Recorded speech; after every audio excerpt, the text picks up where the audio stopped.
Have you ever stared into a mirror in a dark room, daring yourself to whisper Bloody Mary 3 times? Most people laugh it off as a harmless childhood game, but some have experienced something far more sinister. From ghostly apparitions and terrifying screams to bone-chilling whispers that haunt them to this day, these are the stories of people who summoned Bloody Mary and lived to tell the tale. This story was posted in the paranormal Reddit thread by a user who has since deleted their account, and they wrote, quote, "Anybody else have any experience with Bloody Mary? Just wanted to share my experience here. I realize that Bloody Mary is a typical schoolyard legend perpetuated by dares and fears, but I had my own experience when I was younger. Me and my brother were desperate to have any kind of paranormal encounter, and we both figured Bloody Mary would be the easiest way to do so. We went into the bathroom, locked it, and prepared ourselves for anything to happen. We said Bloody Mary 3 times and waited, hearing nothing and figuring we had to say it 13 times.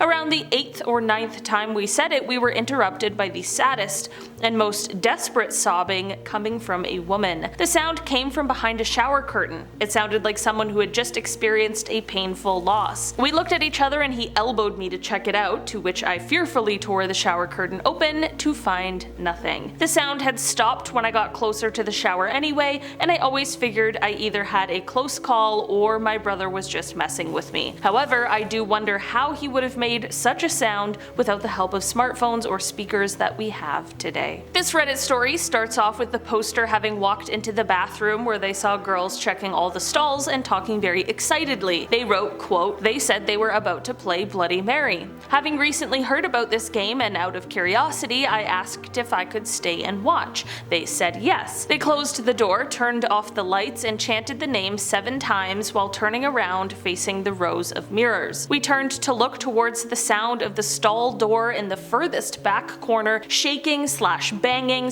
/ moving in an abnormal, impossible manner. Through the side slat of the door I saw a female with dark hair and a long, dark burgundy dress. My knees wobbled like jello. We all ran screaming just outside the bathroom and stopped to catch our breath, then started talking about what we had just seen. A nearby teacher had to calm us. She said this was nonsense, this is why it was discouraged to even play this game. She insisted we all go back inside and investigate so she could prove that there was nothing there. The teacher started opening all of the stall doors. Empty. No one in any of them. She said that either another student must have been part of it all as a setup, or was in the stall overhearing the plan and intentionally scared us and then ran out after we all did. We had to tell her that no one was in any of the stalls aside from the group. They had all checked beforehand. We told her that we had ran out and stopped right outside of the entrance / exit door, so it was impossible that anyone could have left without us all seeing them. She said that no one was to use that bathroom for the rest of the day without a staff member present, and anyone caught playing this game again,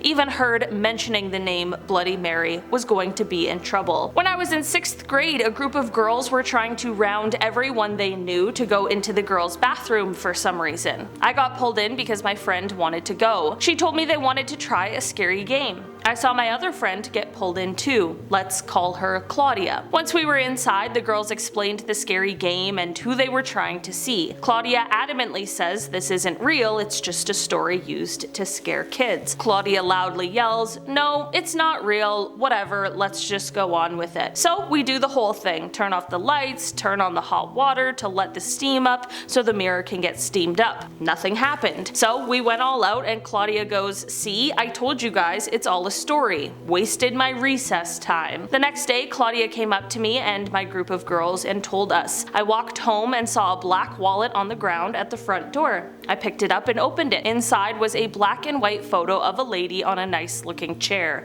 Looks like a throne. She was wearing those gowns like old century ladies do, and the lady was staring at me. A note in red writing said, "These are the people I killed." Nothing else was in the black wallet. Claudia went to bed that night, and when she woke up she had scratches on her back and arm. She said, "Well, I believe." She was distraught the entire day. The girls and I were in disbelief. Claudia took out the black wallet. We all inspected it, looked at the photo. I saw it. It's an old photo and it's in black and white. She is there as if she's looking straight at you. I remember it up until this day. I had doubts and all, thoughts about, come on, could it all be faked? A week later, I was asleep but woke up around 3 a.m. My parents had to work the night shift and would be home around 5 a.m. I felt a weird presence in the room. I didn't want to open my eyes because of all that happened with Claudia, and now I'm here in bed awake, scared to open my eyes. When I did, I quickly opened and closed my eyes, and I was terrified. What I saw was the cut off head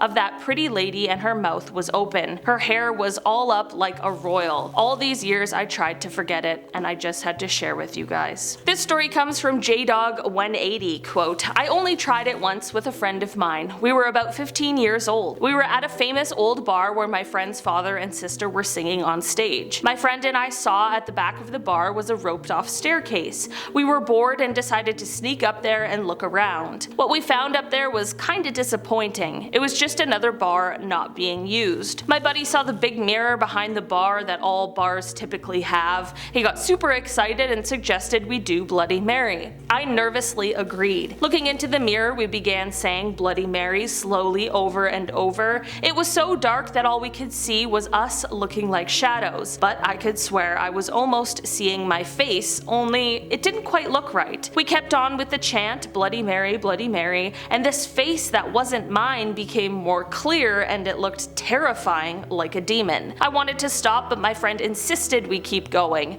so I continued on. The room grew even darker and I saw a human-shaped form slowly taking shape between us, female looking in shape with longer hair. We both saw her and yelled out with fear. We heard a growl and a loud bark coming from by the stairs. There was this huge dog there looking as though it was freaked the hell out, and it ran down the stairs. We ran down the stairs and couldn't see any dog anywhere. Anyhow, it was a pretty freaky experience. I was at a sleepover when we decided to mess around with summoning Bloody Mary. You know, typical preteen dare stuff. We turned off the lights, lit a single candle, and started chanting her name. At first it was all giggles and nerves, but then the candle flickered like crazy and this faint figure appeared in the mirror. It wasn't clear at all, but my friend's face went totally white. She started freaking out and bolted out of the bathroom, screaming her head off. When we finally got her to calm down, she said she saw herself in the mirror, but she was lying in the middle of the road and she was dead. None of us saw exactly what she saw, but we felt this intense, creepy vibe in the room, like we weren't alone anymore. After that, none of us could sleep, and we definitely didn't go near any mirrors for the rest of the night. I was always skeptical about the whole Bloody Mary thing. I mean, it just seemed like a silly urban legend to me. But one night, my friends and I were hanging out and we dared each other to try it. So we went into the bathroom, turned off the lights, and started chanting her name. At first, nothing happened, and we were all just laughing, thinking it was a joke, but then, out of nowhere, the lights went out completely. We thought maybe someone was messing with us, but then we heard this whisper. At first, it was so soft we could barely hear it, but it quickly got louder, like it was right next to us,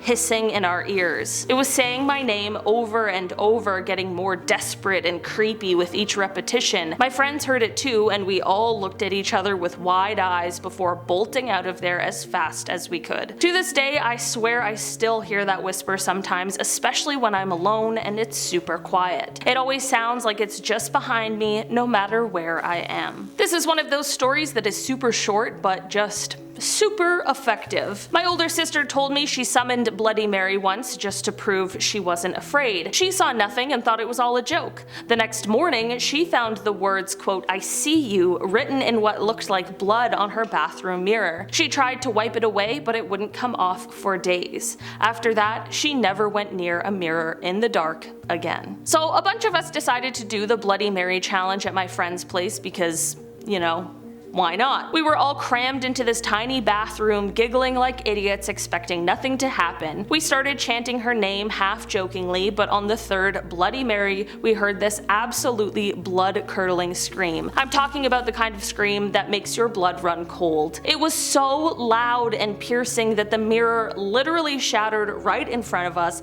glass flying everywhere. We freaked out and ran out of the bathroom, stumbling over each other. My friend's mom came rushing over, totally pissed pissed off about the broken mirror and yelling at us for messing around, but here's the weird part. When we tried to explain what happened and mentioned the scream, she had no idea what we were talking about. Apparently no one else in the house heard it. To this day, I still can't figure out how that's possible. There's something about a mysterious handprint that will always be incredibly terrifying. We did the Bloody Mary ritual at a friend's birthday party. We thought it was a joke until the next morning. A bloody handprint appeared on the bathroom mirror, perfectly formed with long, thin fingers. None of us dared to touch it, but when her mom tried to clean it, it smeared like real blood. No one ever talked about that night again. Poncho Academy wrote on Reddit, quote, "Yeah, I didn't really hear about Bloody Mary till I was in high school, which doesn't really make sense since I was into all things paranormal, so I'm feeling like I just never paid much attention to it until a friend was telling me about it. When I got home, I went into the bathroom, said Bloody Mary twice, and got major butterflies in my stomach. I kind of laughed off how nervous I was being over something so stupid and went about my evening. After dinner, when I went to take my shower, as a joke, I decided to look into the mirror to say it a third time, then I hopped into the shower. After a bit, the lights went out and the shower curtain rod slammed to the floor. I freaked out and ran straight out of the apartment through the front door screaming, and my mom ran after me to drag me back inside. I didn't want to tell her what happened. She takes stuff like this very seriously, about not inviting the dead or spirits, and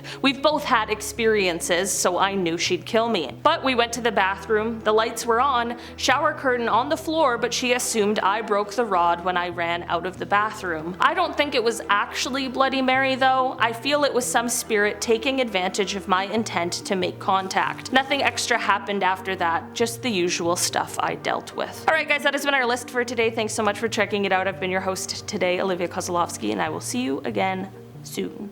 Bye.